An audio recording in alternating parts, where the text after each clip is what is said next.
The Montreal Canadiens made a series of no-risk moves that landed Denis Gurianov with the Habs at the end of last season. First, the Canadiens traded away the contract of Shea Weber, who has played his last NHL game and remains on long-term injured reserve, LTIR, for the duration of his contract. He was sent to the Vegas Golden Knights for Yevgeny Dadonov last offseason. Dadonov did not perform well with the Canadiens, as it was hoped he would bounce back a bit in the final year of his contract and turn into a valuable trade piece for the Habs at last year's trade deadline. After putting up just 4 goals and 18 points in 50 games with the Canadiens, Dadonov was traded to the Dallas Stars for struggling winger Denis Gurianov. The Russian arrived in Montreal and scored 5 goals and 8 points in 23 games to close out last season.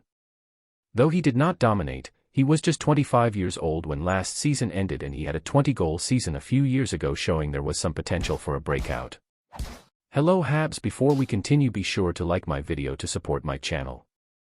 The Canadiens did not extend him a qualifying offer which would have retained his rights for this season, but they did reportedly have interest in signing him to a contract with a lower cap hit than his $2.9 million qualifying offer.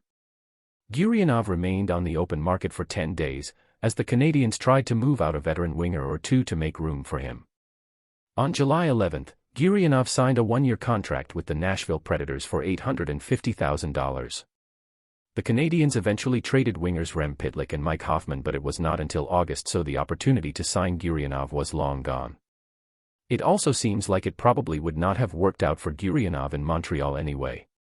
Yesterday, the Predators announced their final roster and Gurianov was not part of it. Instead, he is now on waivers and will be assigned to the American Hockey League if he is not claimed by another team.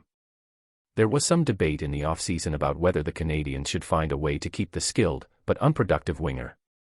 It didn't happen, and with him on waivers at the moment, it appears not to be a missed opportunity anyway. And now, Montreal Canadiens supporter, I want to hear from you. What's your opinion about this? Put your opinion in the comments. I don't know if you're aware, but your opinion is very important to us. I'll be back with more urgent news at any moment.